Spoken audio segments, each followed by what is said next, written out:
Quand j'étais à la Socinada, j'étais secrétaire général du conseil d'administration. Je n'étais pas secrétaire général de la société. J'ai fait des années sans percevoir mes droits à la Socinada. Les gens ont beaucoup parlé. Voici une lettre que j'adresse à la Socinada pour revendiquer les indemnités du secrétaire général du conseil d'administration que j'étais, les indemnités de membres de la commission de lutte contre la piraterie. Et je vais vous montrer un chèque sans provision que j'ai reçu de la Socinada comme étant mes droits d'auteur, mes indemnités du secrétaire général et tout. J'ai reçu un chèque sans provision. Je n'ai jamais parlé. Les gens ont raconté tout ce qu'ils ont raconté. Quand je décide de mobiliser les artistes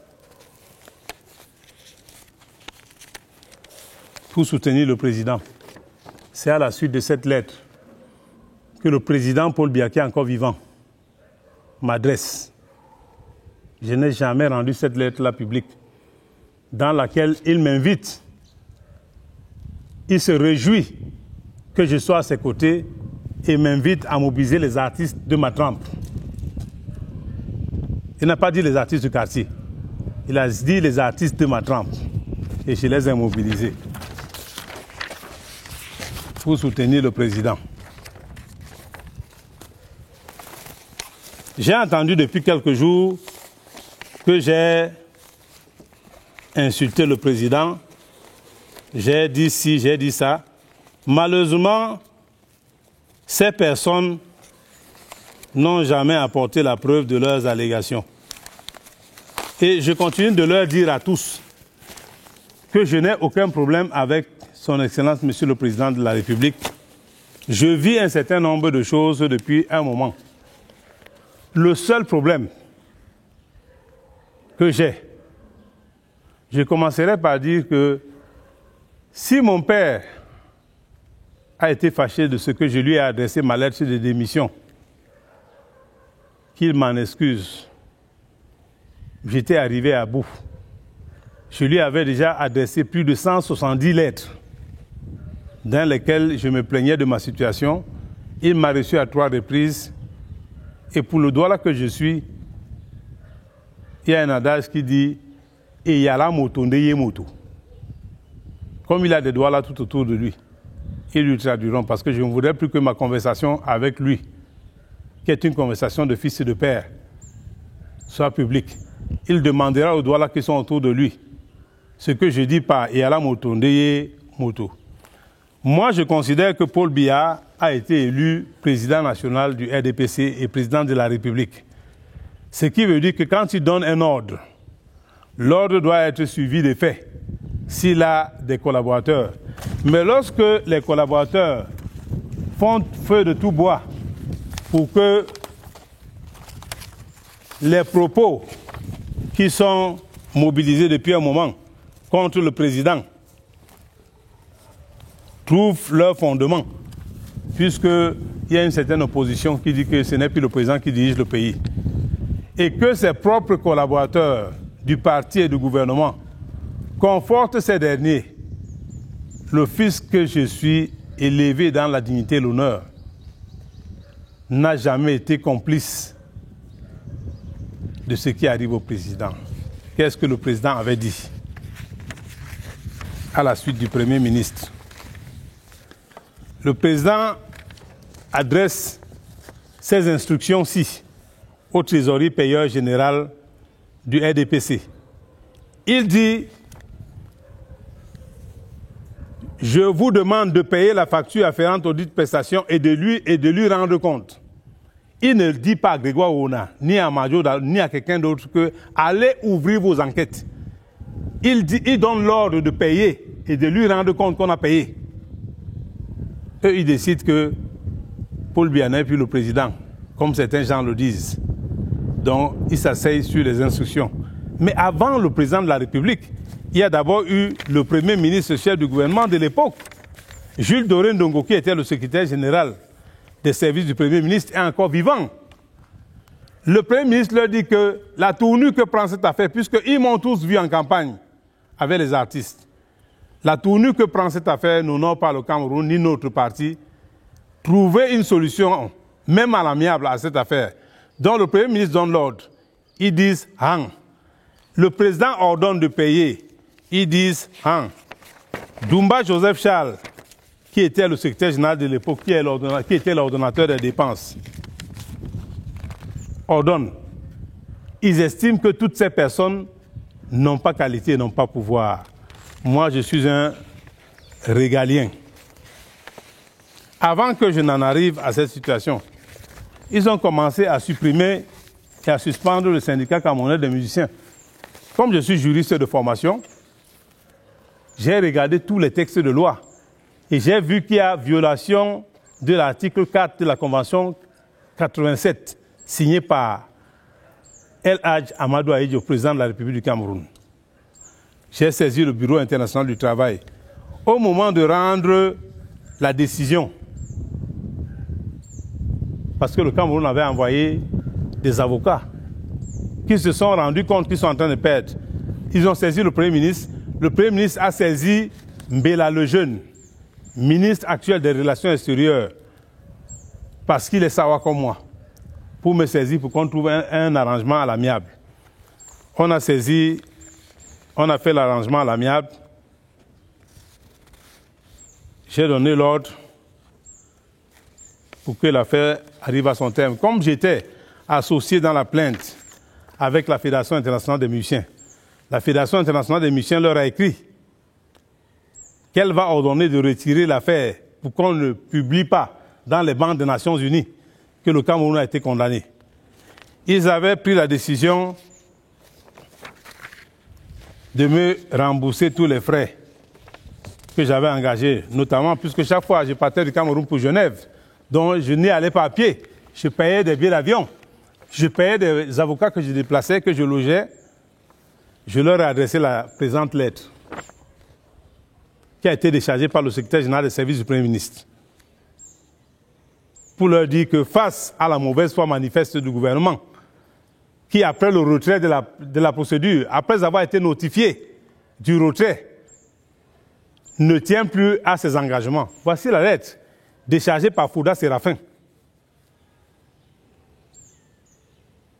Donc toute cette bande-là qui manque à Paul Biya a décidé d'appeler et les criminels et tout le monde pour dire des choses.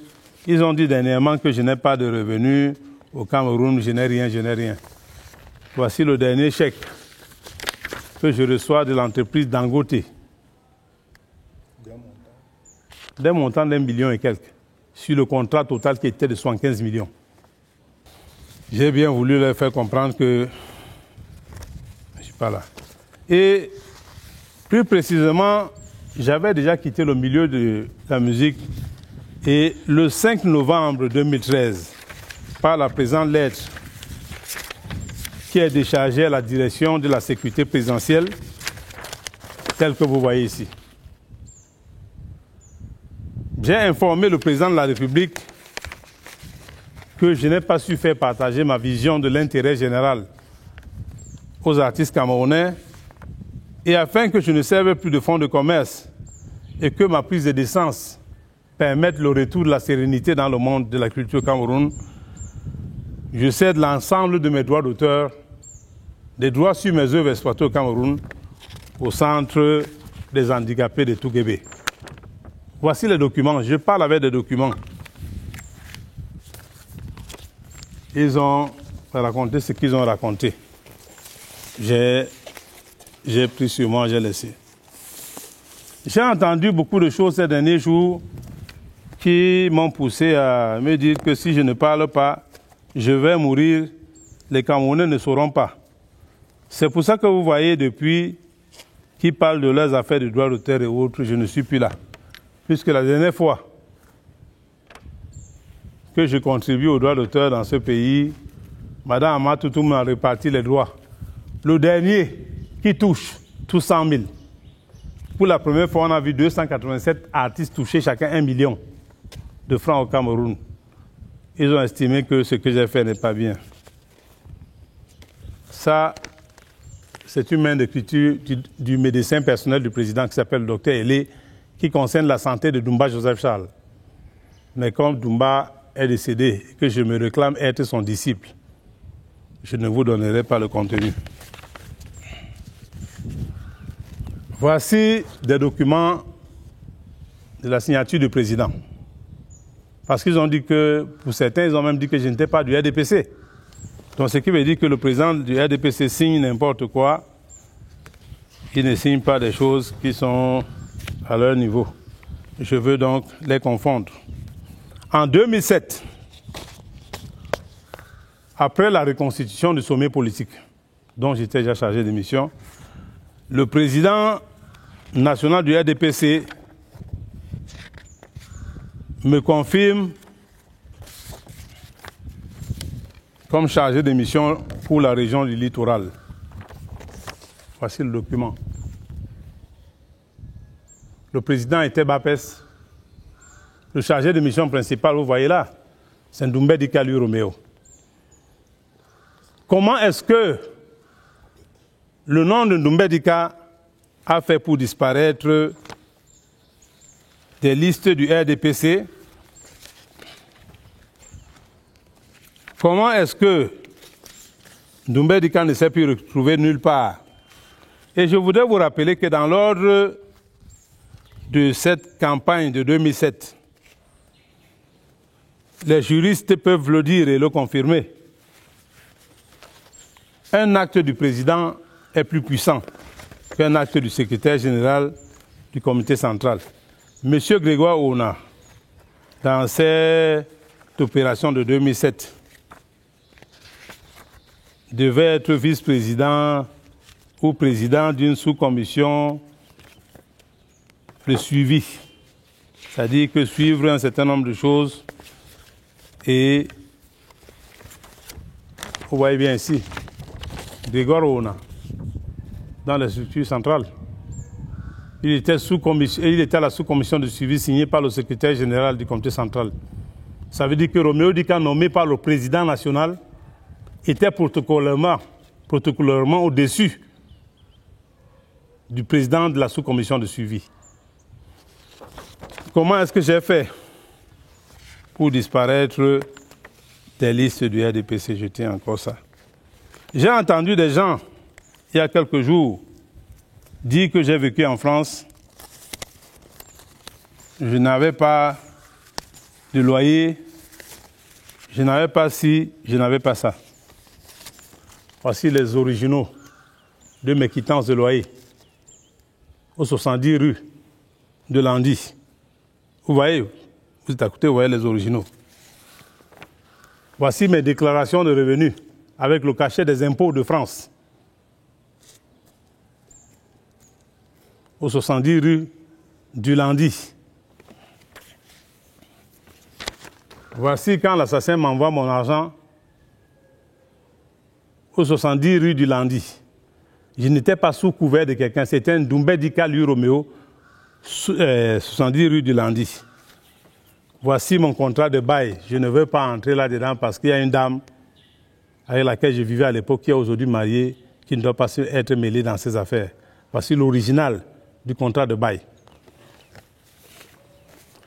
Quand je fabrique les disques de la Serpillère, qui me traite de tous les noms d'oiseaux, j'ai déménagé, je suis à Paris, je ne suis plus à Saint-Ouen. Voici la maison MPO, qui est la plus grande maison de disques de France. Qui m'adresse la facture, c'est M. Ndumbé Dika, 100 rue Amélo. Donc, ce qui est une preuve que j'ai vécu en France de manière légale. Voici la photocopie de mon passeport de l'époque, obtenu à l'ambassade du Cameroun en France. Ça peut être vérifié. Au moment où j'obtiens ce passeport, je vis au 22, avenue Jean Moulin à Montreuil. Comme vous voyez l'adresse ici. Quand vous n'avez pas de carte de séjour en France, vous êtes Camerounais, on ne vous délivre pas le passeport. On peut au plus vous délivrer une carte consulaire. Quand la sœur Pierre a des problèmes avec sa famille ici et vient me voir à Douala, je la loge à l'hôtel Lewat. Voici les originaux des factures. J'en ai des tonnes parce que je l'ai logé à l'hôtel pendant au moins 6 mois. Vous comprenez?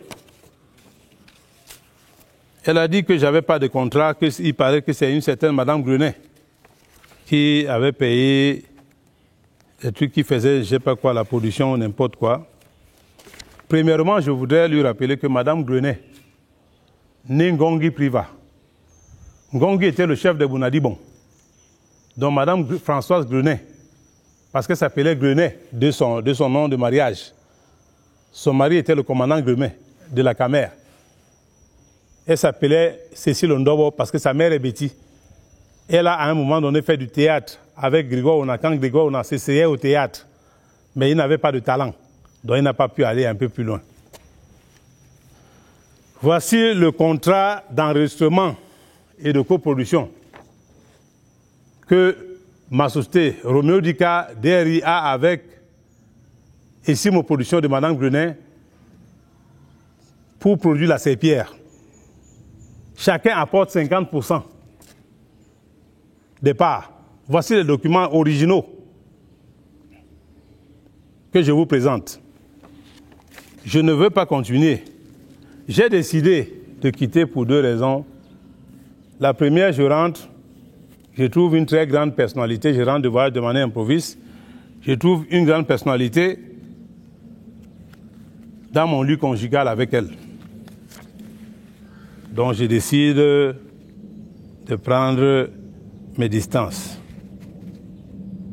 Ça devient un problème. Il faut bien filmer. Vous allez voir, ici mon production à 50%. Vous voyez ici, Roméo Dika 50%. Et Simon Production, 50%. C'est ce que j'ai fait. Hier, quand j'étais en train de fouiller les documents, j'ai appelé un frère. Je lui ai dit merci pour ce que tu as fait pour moi parce que je me suis rendu compte que tu avais réalisé 3 clips vidéo à 125 000 francs à l'époque. Cette personnalité s'appelle Alain Mwangue, qui vit encore, qui à l'époque était réalisateur à la CRTV, qui m'avait aidé. Lorsque vous êtes face à des gens qui vous disent qu'ils vous ont ouvert des portes et qui elles-mêmes n'arrivent pas à s'ouvrir des portes, on commence à s'interroger. Parce que dans une famille, lorsque vous êtes 2 filles lesbiennes, 8 garçons homosexuels, on commence à se poser des questions. Il vous faut trouver votre pitance. Vous avez utilisé votre corps pour votre pitance. Je voudrais encore raconter une petite anecdote. À un moment donné, la sœur Pierre est malade quand elle est à Douala. Et un ami bamileke, Jean-Pierre Kéné, qui doit vivre encore, qui est chef quelque part à l'ouest, me dit, Roméo, l'affaire, si je vais t'aider, je vais t'amener à Limbe. Je suis un tradit pâtissier Koukinabe. On arrive, le tradit pâtissier dit, qui veut le père et la mère de la fille. Quand je viens voir le père me dit qu'il n'est pas le père. On me présente, on m'envoie chez Henri Bandolo. Quand j'arrive chez Henri Bandolo, paix à son âme, Henri Bandolo m'envoie chez un autre monsieur qui était originaire de l'Ouest.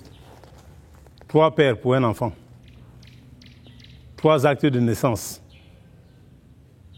J'ai commencé à douter.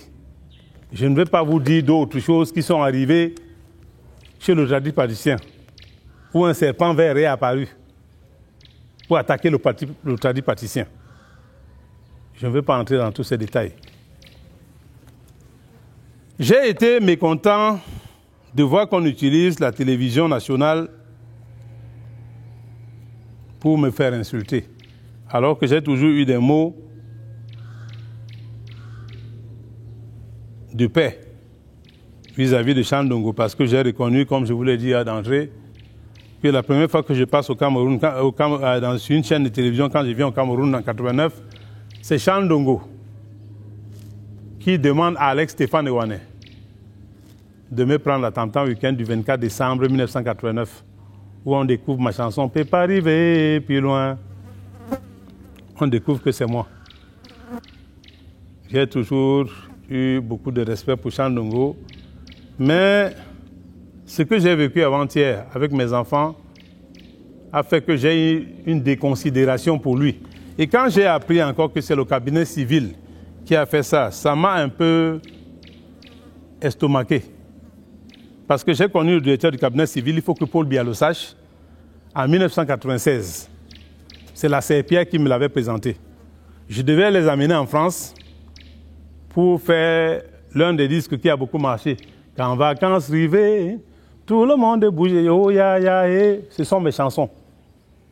J'ai donné 1 million de francs à M.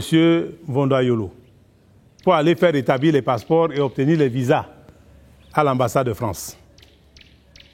On peut toujours vérifier là-bas. L'ambassade de France n'a pas changé. Donc je faisais certaines choses. Quand il m'a vu la dernière fois en février, quand je suis venu, qu'ils m'ont convoqué pour les affaires des obsèques de Ntumba, il m'a dit, mais Roméo, on a fait beaucoup de choses ensemble, devant son chargé de mission. Mais depuis qu'on m'a nommé, je ne t'ai jamais vu. Je lui ai dit, grand frère, je ne fréquente pas les gens quand on ne m'invite pas. Maintenant que tu m'as invité, je peux venir. Mais je suis sorti, il ne m'a même pas donné son numéro de téléphone. Je vais l'appeler comment? Ce jour, je suis sorti du palais très fâché, parce qu'il m'a dit que je fais du chantage au président quand je demande mon argent. Mais la vidéo est là. Elle a été diffusée il y a quelques jours par France 24, dans laquelle je rappelle au président que Ntumba Minka, qui vient de décéder à Paris, avait été engagé dans le cadre de sa campagne 2004 pour un contrat de 2 millions de francs. Peut-on payer son cachet de 2 millions de francs à sa famille, dont le président avait ordonné que le DCC me verse les 2 millions de francs pour payer à la famille de l'enfant? Ça veut dire qu'il reconnaît qu'il y avait un contrat de ces artistes. Nguia Laroute n'a pas eu cette chance. Mbaga Soukous n'a pas eu cette chance. Jean Le Zapper n'a pas eu cette chance. Marie Akangelou n'a pas eu cette chance de percevoir leur cachet. Je suis moi-même malade. Cher Camerounais, vous me voyez, je marche avec la béquille. Je cache ce côté-là aux gens. Je sais que je vais bientôt peut-être mourir. Ils seront en joie. J'ai montré à mon fils, là il doit m'enterrer. J'ai acheté mon linceul blanc dans lequel il devait m'emballer. Je lui ai dit de chercher 4 personnes quand le jour va arriver, 3 heures après, qu'il creuse, qu'il m'enterre. Que je ne veux aucune médaille. Je ne veux aucun officiel camerounais. Je ne veux personne pour venir pleurer sur ma tombe. Parce que de mon vivant, après tout ce que j'ai fait pour le régime, on ne m'a pas reconnu, on ne m'a pas récompensé. Je n'ai aucun problème avec personne. Pour pouvoir justifier leur fait, parce que je suis certain que le président a dû leur donner l'argent pour me remettre. Et comme ils ont l'habitude de ce qu'ils font, ils ont mobilisé tous les artistes bêtis pour me faire comprendre que je suis à Yaoundé et je ne suis pas chez moi.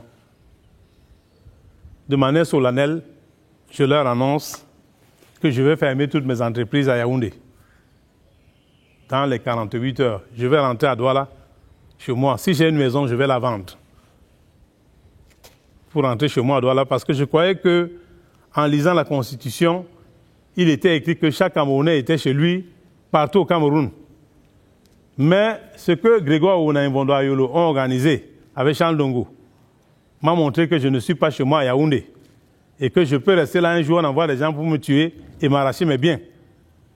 Donc pendant que je suis encore vivant et que je peux encore marcher avec ma béquille, je veux rentrer avec tous mes biens à Douala, redévelopper la radio à Douala et permettre à mes enfants de vivre, à mes frères de percevoir des salaires. Ce sont les 35. Ma seule douleur, c'est que dans mes différentes entreprises, j'emploie à peu près 35 gars bêtis qui vont être au chômage. Ce sera à cause de leurs frères qui sont aux affaires.